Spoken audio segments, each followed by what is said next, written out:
Bonjour. Alors aujourd'hui, on plonge dans un sujet, un passage souvent un peu stressant, hein, l'entretien d'embauche. Mmh.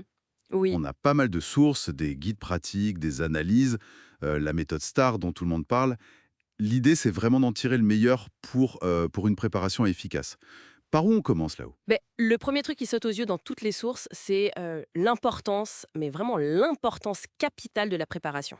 Ah oui, c'est pas juste revoir son CV, quoi. C'est une vraie démarche de communication, de stratégie même. L'enjeu est quand même assez important. D'accord. Alors concrètement les bases. J'ai vu que plusieurs sources, comme, The Muse ou le National Career Service, elles insistent beaucoup sur la recherche sur l'entreprise. Ah oui, ça c'est fondamental. Aller voir le site, les actus, essayer de sentir un peu la culture de la boîte. Exactement. Et il n'y a pas que ça. La logistique aussi, ça compte. La logistique, c'est-à-dire? Les CV, prêts en plusieurs exemplaires si c'est en personne, avoir sa liste de références sous la main. Mhm. Et puis, évidemment, pour les entretiens à distance, tester sa connexion, sa caméra, son micro, que tout marche, quoi. Classique mais essentiel. Et le petit conseil de bien dormir la veille, toujours bon à prendre. Toujours. C'est vraiment la fondation. Parce que l'entretien, en fait, ça va chercher plus loin que les compétences techniques pures. C'est ce que disent les sources plus théoriques comme Wikipédia, par exemple. Oui, tout à fait. On essaye d'évaluer la personnalité, la manière de communiquer. Est-ce que ça va fitter avec l'équipe? Le fameux personne-organisation fit. L'adéquation avec la culture d'entreprise. Voilà, mais aussi la motivation, les capacités de raisonnement et bien sûr l'expérience, est-ce qu'elle colle vraiment au poste? Et justement, pour parler de cette expérience, pour la rendre concrète, il y a une méthode qui revient absolument partout. La méthode STAR. Ah, la star. Incontournable. Situation, tâche, action, résultat. On la voit chez Zeti, Michael Page, Study Smarter, partout en fait. Pourquoi elle marche si bien cette méthode? Son gros avantage, c'est la structure. Elle t'oblige à être logique, claire. D'accord. Au lieu de dire juste «je suis bon en gestion de projet», là, tu donnes un exemple précis. Une situation, la tâche que tu avais, l'action que toi, personnellement, tu as menée. Ça, c'est super important, l'action personnelle. Oui, insister sur le «je». C'est ça.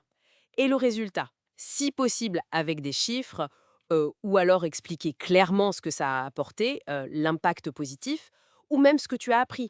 C'est cette preuve par l'exemple qui fait la différence. C'est vrai que ça évite de rester dans le flou, dans les généralités. J'ai vu une source, Resufit, je crois, qui ajoutait une petite nuance culturelle. Ah oui, ok. Laquelle? Que, par exemple, en France, valoriser l'analyse d'un échec, montrer ce qu'on en a retiré comme leçon, ce serait assez bien perçu. C'est intéressant ça.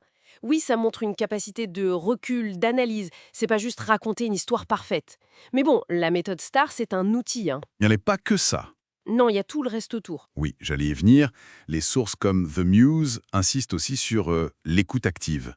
Vraiment, écouter la question. Essentiel. Pour répondre juste à côté, c'est facile sinon. Le non-verbal aussi, la posture, le regard. Ça communique énormément. Tout à fait. Et puis, ne pas oublier de préparer ses propres questions pour la fin. Ah oui, ça c'est clé. Ça montre qu'on s'est projeté, qu'on est vraiment intéressé. Et puis, oser montrer un peu qui on est, sa personnalité. Oui, sans en faire des tonnes, mais un peu d'authenticité, ça peut jouer. Mais il faut aussi être lucide sur l'exercice lui-même. C'est-à-dire? Les recherches, comme celles citées par Guy Barrier ou sur Wikipédia, montrent que l'entretien, surtout s'il n'est pas très structuré, il prédit pas si bien que ça la performance future. Sa validité prédictive est assez faible en fait. Ah bon? Pourquoi? Mais il y a plein de biais qui peuvent jouer inconsciemment, hein. La première impression, l'apparence physique, est-ce que le courant passe bien avec le recruteur, des facteurs culturels. Hmm, je vois. Le fait de structurer l'entretien avec des questions comportementales type STAR justement, ça aide à réduire ces biais. Mais ça les élimine pas complètement. D'accord. Et puis, il y a l'anxiété.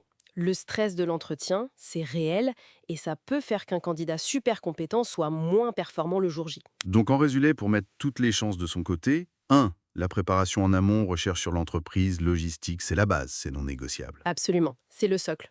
2. Maîtriser la méthode STAR pour pouvoir raconter ses expériences de manière structurée, concrète, personnelle. C'est un atout majeur. Ok. Et 3. Gardez en tête que l'entretien, c'est une évaluation globale.